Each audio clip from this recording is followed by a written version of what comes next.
Pero la ley se introdujo para que el pecado abundase.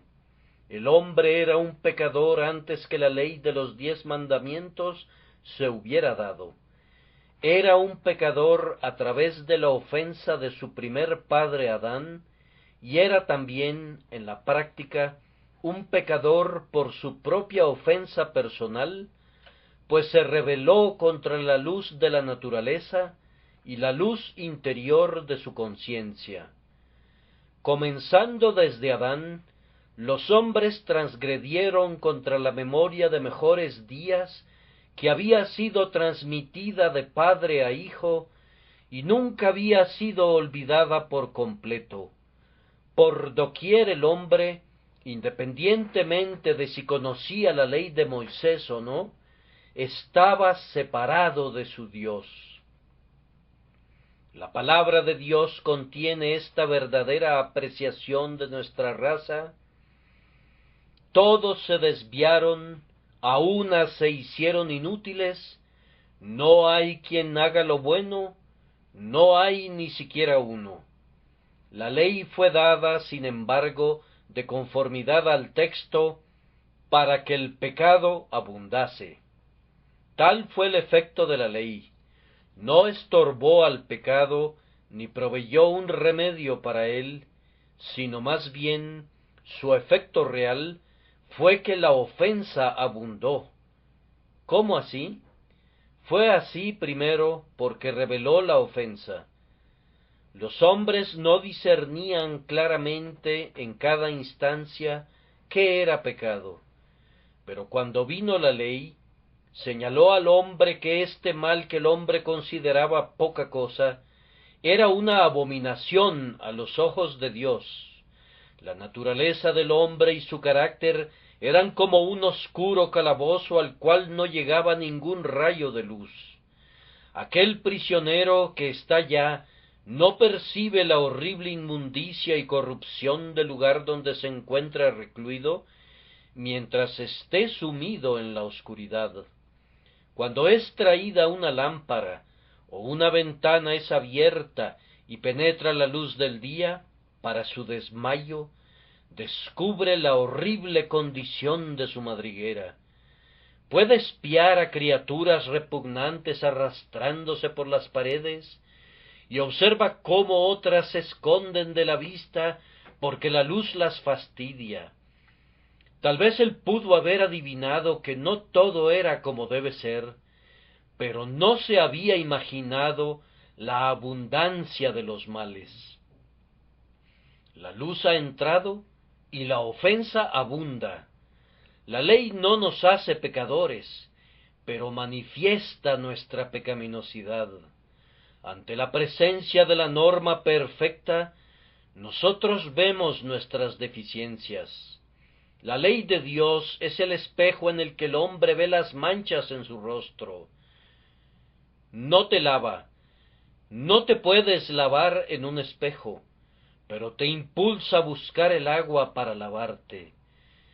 El propósito de la ley es revelar nuestras muchas ofensas, para que, por medio de eso, seamos alejados de nuestra justicia propia y conducidos al Señor Jesús, en quien tenemos redención por su sangre y el perdón del pecado. La ley hace que la ofensa abunde, causando que el ofensor se quede sin excusa. Antes de que conociera perfectamente la ley, su pecado no era tan premeditado.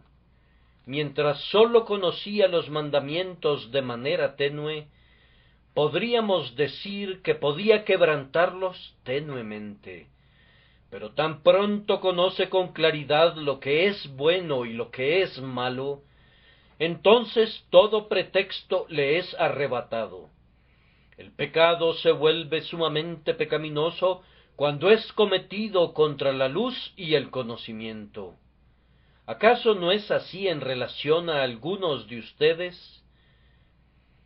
¿No se ven forzados a admitir que cometen muchos pecados en uno, ahora que han sido conducidos a conocer la ley, y sin embargo deliberadamente ofenden contra ella, por omisión o por comisión? Quien conoce la voluntad de su Señor y no la hace, recibirá muchos azotes, pues es culpable de abundantes ofensas. La ley entra para despojarnos de todo traje de justificación y así llevarnos a buscar el manto de la justicia de Cristo. Además, pienso que la ley hace que la ofensa abunde, causando que el pecado sea, de manera más evidente, una rebelión insolente contra el grandioso legislador.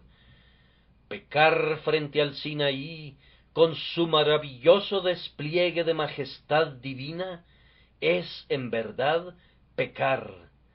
Rebelarse en contra de una ley promulgada con sonido de trompeta y truenos y pompa de Dios, es pecar con una mano alzada y un corazón desafiante. Cuando tú has oído los 10 mandamientos, cuando conoces la ley del reino, cuando la voluntad de tu Hacedor es puesta claramente ante ti, entonces transgredir es transgredir con un orgullo que no admitirá ninguna excusa. Nuevamente, la entrada de la ley hace que la ofensa abunde en este sentido, que la voluntad rebelde del hombre se alza en oposición a esa ley. Porque Dios lo ordena, el hombre lo rechaza, y porque Él lo prohíbe, el hombre desea. Hay algunos hombres que podrían no haber pecado en una dirección particular si el mandamiento no lo hubiera ordenado. La luz de la ley, en vez de ser una advertencia para ellos para evitar el mal, parece señalarles el camino en el que pueden ofender mayormente. Oh, cuán profunda es la depravación de la naturaleza humana. La propia ley la provoca a rebelarse. Los hombres anhelan entrar porque se advierte a quienes traspasan los límites que se mantengan lejos. Sus mentes son tan antagonistas de Dios que se deleitan en eso que está prohibido, no tanto porque encuentren algún placer particular en la cosa misma, sino porque demuestra su independencia y su libertad de los límites impuestos por Dios. Esta viciosa obstinación está en todos nosotros por naturaleza, pues los designios de la carne son enemistad contra Dios, y por tanto la ley, aunque en sí misma santa y justa y buena, nos provoca al mal. Nosotros somos como cal, y la ley es como agua fría, que es en sí misma de una naturaleza refrescante. Sin embargo, tan pronto como el agua de la ley alcanza la cal de nuestra naturaleza, se genera un calor de pecado. Así la ley se introdujo para que el pecado abundase. Entonces, ¿por qué envió Dios la ley? ¿Acaso no es malo que la ofensa abunde? En sí puede ser que así sea, pero Dios trata con nosotros de la misma manera que los médicos tratan con sus pacientes algunas veces. Una enfermedad que será fatal si se desarrolla en el paciente debe ser descubierta con prontitud. Por tanto, el médico prescribe una medicina que expone el mal. Todo el mal estaba dentro, pero no abundaba en lo relativo a sus efectos visibles. Es necesario que sea así para que pueda ser curada. La ley es la medicina que hace visible la depravación del hombre, hace que él la vea en sus acciones y aún lo provoca a mostrarla. El mal está en el hombre, como conejos en aquel matorral. La ley prende fuego a la cubierta y entonces se pueden ver las criaturas escondidas. La ley remueve el lodo del fondo del estanque y exhibe la tremenda fetidez de las aguas. La ley fuerza al hombre a ver que el pecado habita en él y que es un tirano poderoso sobre su naturaleza. Todo esto con miras a su cura. Gracias demos a Dios cuando la ley obra para despojar al pecador de toda confianza en sí mismo.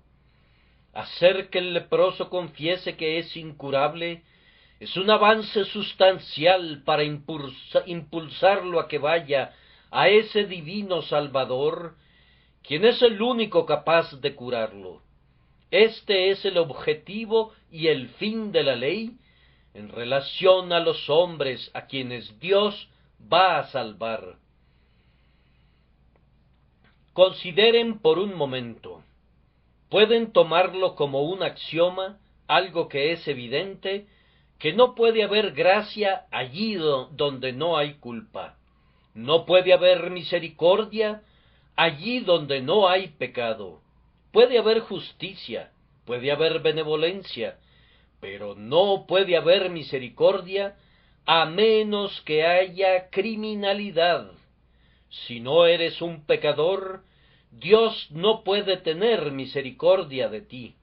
Si nunca has pecado, Dios no puede desplegar contigo la gracia que perdona, pues no hay nada que perdonar. Hablar de perdón a un hombre que no ha hecho ningún mal sería usar inadecuadamente las palabras, y sería lo mismo que hablar de otorgar un favor inmerecido a una persona que merece una recompensa. Sería un insulto para la inocencia ofrecerle misericordia. Deben, por tanto, tener pecado, o de lo contrario, no pueden tener gracia. Eso es claro. Además, consideren que no se buscará la gracia donde no se tiene una conciencia de pecado. Podemos predicar hasta enronquecer, pero ustedes, buenas personas, que nunca han quebrantado la ley y que no son culpables de nada malo, nunca se interesarán por nuestro mensaje de misericordia. Ustedes son un tipo tal de personas que, como un cumplido a la religión, afirman: sí, nosotros somos pecadores, todos nosotros somos pecadores. Pero ustedes saben que en lo íntimo de sus corazones no sienten eso. Ustedes nunca pedirán la gracia, pues no tienen ningún sentido de vergüenza o de culpa. Ninguno de ustedes buscará misericordia mientras no se hayan confesado culpables de la acusación que la ley de Dios presenta contra ustedes. Oh, que ustedes sintieran sus pecados, oh, que ustedes reconocieran su necesidad de perdón, pues sólo así se verían en una condición tal que únicamente la libre, rica y soberana gracia de Dios puede salvarles. Es más, estoy seguro que ningún hombre recibirá ni aceptará la gracia mientras no haga una confesión total de pecado y mientras no tenga un abrumador sentido del peso de ese pecado. ¿Por qué habrías de recibir la gracia cuando no la necesitas? ¿De qué te serviría a ti? ¿Por qué habrías de doblar tu rodilla ante Dios y recibir como un don inmerecido de su caridad eso que tú sientes que mereces? ¿Acaso no te has ganado ya la vida eterna? ¿Acaso no eres tan bueno como otras personas? ¿Acaso no has acumulado considerables derechos ante Dios? ¿Los estoy espantando con estas claras preguntas? ¿Acaso no los he oído decir cosas semejantes? El otro día, cuando predicábamos acerca del amor electivo de Dios, ustedes rezongaban y decían entre dientes que Dios era injusto al elegir a uno en vez del otro. ¿Qué quería decir esto? ¿Acaso no quería decir que ustedes sentían que tenían algún derecho ante Dios? Oh amigo, si así es tu espíritu, debo tratar con toda claridad contigo. Si tienes algún derecho ante tu Hacedor, preséntalo, y ten la absoluta certeza que Él no te negará tus justos derechos. Quiero advertirte que cambies tu método de tratar con tu juez. Nunca prevalecerás de esta manera. En verdad, no tienes ningún derecho ante él, pero debes apelar a su pura misericordia. ¿No te encuentras en la posición que él despliegue su gracia inmerecida hacia ti? Mientras tu boca no se calle, y mientras no te acuestes sobre polvo y cenizas, reconociendo silenciosamente que tú no mereces nada de sus manos, excepto infinito disgusto. Confiesa que cualquier cosa que te dé, que sea buena y de gracia, debe de serle dada gratuitamente a quien no merece nada. El infierno abre sus fauces a tus pies, abandona tu orgullo y humildemente solicita el perdón. Entonces ustedes pueden ver el uso de la ley. Es llevarlos allí donde la gracia puede ser mostrada a ustedes adecuadamente. Les encierra para que ustedes puedan clamar a Jesús para que los libere.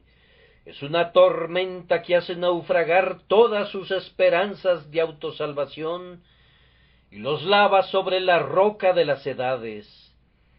La sentencia condenatoria de la ley tiene la intención de prepararlos para la absolución del Evangelio. Si tú te condenas a ti mismo y te confiesas culpable ante Dios, el perdón real puede entonces serte extendido. Quien se condena a sí mismo será perdonado por medio de la preciosa sangre de Jesús y de la gracia soberana de Dios. Oh amado oyente, debes sentarte allí en el polvo, pues de lo contrario Dios no querrá mirarte. Debes entregarte a Él, reconociendo su justicia, honrando su ley. Esta es la primera condición de su misericordia, y a este lugar trae su gracia a todos los que sienten su poder. El Señor quiere que te inclines ante Él en una actitud de autoaborrecimiento y que confieses el derecho que Él tiene de castigarte. Recuerda, tendré misericordia del que yo tenga misericordia, y me compadeceré del que yo me compadezca, y Él quiere que sepas esto, y que estés de acuerdo, y su gracia debe reinar triunfante, y debes besar su cetro de plata.